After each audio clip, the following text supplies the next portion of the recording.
morning, everyone! So for today's video, I am sharing with you guys some air puff hacks because if you've been on my channel for a while, you guys would know about my affinity for air puffs. I love these things, they're so versatile. So today I'm going to share with you guys some of my favorite ways to use them, and yeah, so let's go ahead and get started. So first of all, let me go ahead and introduce you to the air puff. If you haven't met it already, hello, this is going to be your new best friend. So the air puff is actually what comes inside cushion foundations. It's what you apply the cushion foundation with. However, you can buy these separately, which is what I do. I have these stocked up in my house all the time because they are so dang awesome. Now, do not ask me what magic is on this air puff, but the texture of this is super smooth and soft. Just makes applying everything so much easier, and besides applying makeup, it also has several other uses which I will get into in this video. These things are super affordable, and honestly, they put the beauty blender to shame because they pretty much perform every single function that a beauty blender can perform. So of course, besides applying a foundation from Cushion Foundations, I use these all the time when I'm applying a normal liquid foundation. These blend everything like a dream. They make your skin look totally airbrushed, and they get the foundation into all your pores and nooks and crannies on your face, so everything looks smooth and seamless. So besides applying my foundation, I love these for applying my concealer. Now I have dry skin and also creasing underneath my eyes, so I always have an issue with my concealer creasing. I have two tips when it comes to concealer and air puffs. So my first tip is when you're initially applying on your concealer. So once you've already placed the concealer on your skin, go ahead and spray your air puff down with a little bit of mist. I like this Pound Baby Face Mist. This is the collagen formula, but I also really love the Innisfree Green Tea Facial Mist.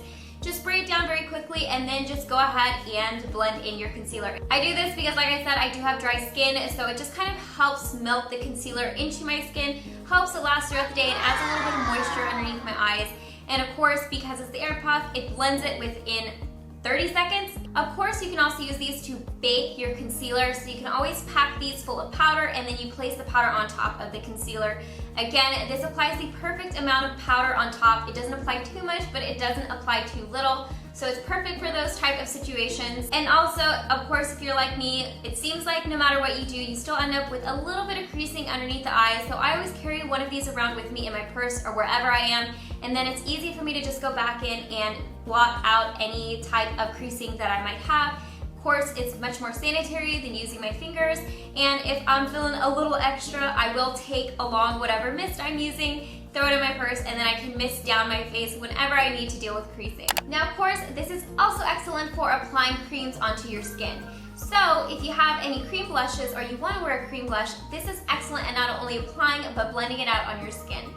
This basically just melts the product into your skin so it looks seamless and basically like you're naturally flushing. But these are also good if you apply too much blush, because I know we've all been there when you got a little heavy-handed with the blush and you end up looking like a clown. This is great because not only can you pick up a little bit of powder onto your air puff and just place it right over where you have any excess blush. In doing so, it makes it look like your blush is coming from underneath your skin, or you're kind of blushing from within. Now, another way you can use the air puff for too much blush is actually taking a little bit of your liquid foundation and then just kind of applying it over top of that blush. You can either apply more foundation to kind of get rid of most of that blush, or you can just apply a little bit to just calm it down. Now, my next air puff hack actually has to do with contouring. So, actually, using an air puff is one of my favorite ways to contour my skin, again, because this just melts the contour into my face. So of course, you can use either powdered bronzer or cream bronzer. Personally, I prefer to use cream bronzer. I basically just use my middle finger when I'm picking up the product to kind of pick it up on the center of the air puff. That makes any sense. And then I can just precisely apply the contour exactly where I want it to go. Then I use the sides of the air puff, which did not pick up any of the bronzer, and I just use that to cleanly blend out that contour.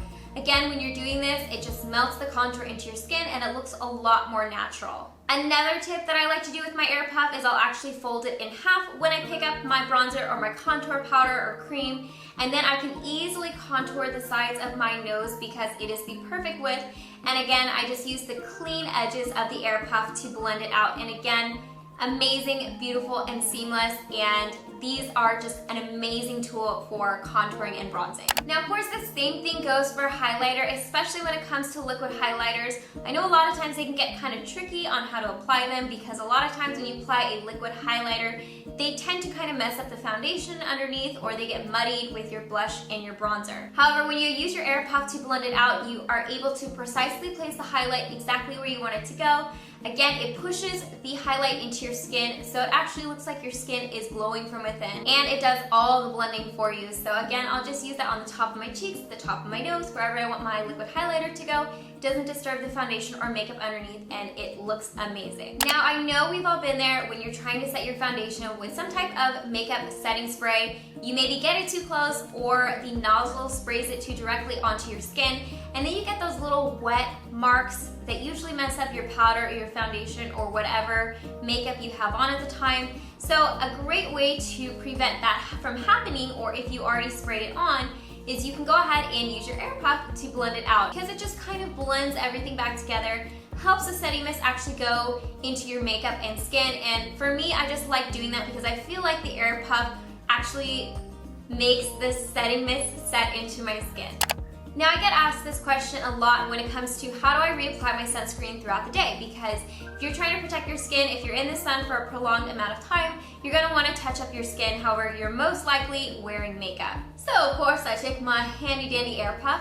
I take my sunscreen, whether it's a spray-on sunscreen, I'll just mist it onto my air puff, or if it's actually a liquid sunscreen, put on the back of my hand, pick it up with my air puff, and then I just apply it right on top of my makeup.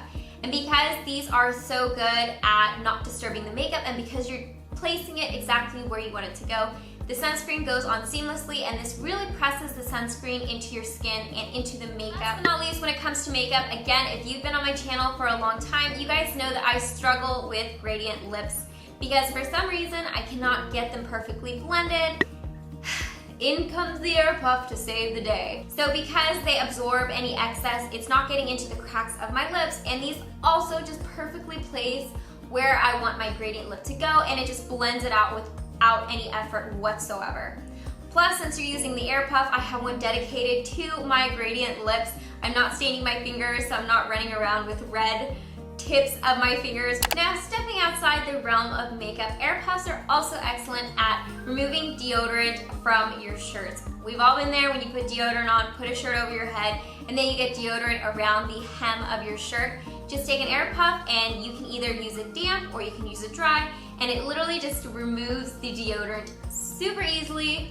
You're not gonna have to change your clothes or change your shirt or whatever you're wearing. This will just take the deodorant right off, and it's super easy. I also get asked if air puffs are washable and you can use them more than one time. Of course you can, and I will insert a quick little demo here of how I like to wash my air puffs. So what I do is very simple. I literally take a bar of soap. This one is dedicated to my air puff specifically. I just work my air puff onto the bar of soap, rinse, repeat until it is clean. And then I also like to take whatever soap I have lying around, whether it's hand soap, shampoo, face wash I don't like, and I give it a quick wash with that to get rid of that detergent-y feel that is left behind from the bar soap. Anyways, guys, I hope you enjoyed my air puff hacks, recommendations, ways I use my air puffs.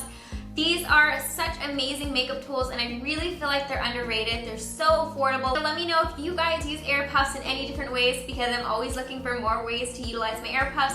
I also want to mention that I just launched my new jewelry, which has been a year in the making, so I made an announcement video about them, which I will link down below. But basically, if you have noticed, I've been wearing these earrings, necklace, this ring quite a bit. These are from my jewelry collection, which is called Storyteller's Collection, so I'm not going to get too much into it because you can watch that video if you want to.